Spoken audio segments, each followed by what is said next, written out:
Nous sommes au siège de l'Union européenne, notamment la Commission européenne ici à Bruxelles. Nous avons une grosse délégation congolaise de toutes les composantes. Nous sommes venus, bien entendu, pour plaider la cause du Congo-Brazzaville qui est prise en otage par M. Sassou Nguesso. La question qu'on se pose deux fois, c'est ce qu'on appelait encore monsieur. Tout est-il que nous sommes d'abord venus pour remercier, bien entendu, l'Union européenne suite au communiqué publié hier, où l'Union européenne, de manière tout à fait claire, a rejeté les résultats du scrutin de 2016, mars, publié par le gouvernement de M. Sassou Nguesso. Et deuxième chose, nous sommes venus attirer l'attention de l'Union européenne sur la gravité de la situation au Congo-Brazzaville, parce qu'elle devient de plus en plus incontrôlable. Et troisième raison, nous sommes ici, bien entendu, pour attirer aussi l'attention de l'Union européenne sur un homme que nous considérons comme un homme qui est devenu incontrôlable. J'insiste sur le mot incontrôlable, parce que ce qui se passe au pool est inimaginable. On ne peut pas comprendre que quelqu'un qui a gagné 60%, soi-disant, se mette à utiliser les moyens militaires pour faire bombarder des villages entiers, soi-disant pour chercher des terroristes. Donc pour ces trois raisons nous sommes ici. Nous avons fait passer notre message qui a été entendu par les autorités qui s'occupent en tout cas de l'Afrique centrale au niveau de la Commission européenne. Et cette délégation, nous sommes très contentes. Nous allons poursuivre notre plaidoyer un peu partout en Europe parce que la situation du Congo, comme l'a dit dans un communiqué le Parti socialiste, est en train de prendre une tournure gravissime, d'autant plus que c'est toute la sous-région qui risque de bouger.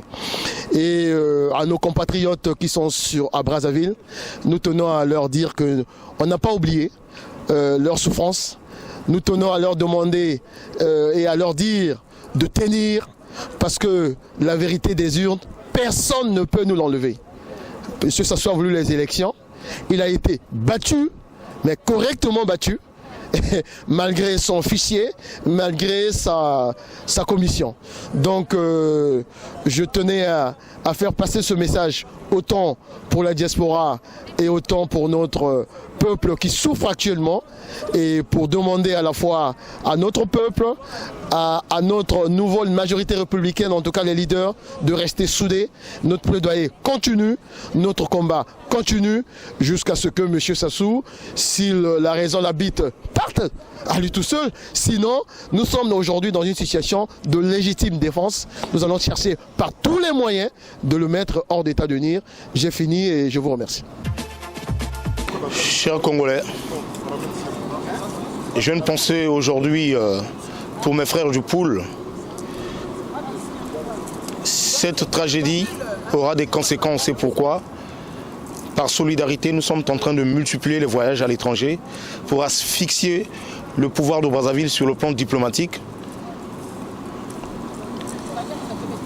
Je sais que c'est dur pour les mamans, pour nos parents du pool, les enfants, les écoliers qui ont péri, leurs familles. Mais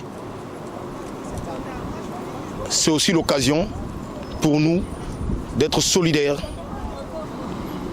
afin qu'on puisse combattre cette dictature-là. Toutes les personnes qui sont en train de collaborer, que ce soit ceux de l'opposition ou ceux du pouvoir, toutes les personnes qui entretiennent les milices, un jour, vous allez comparaître devant les tribunaux. Parce que le Congo va se libérer un jour. J'interpelle la communauté internationale. Parce que ce qui se passe au Congo, c'est un drame. Mais la position ambiguë de la France me laisse sans voix.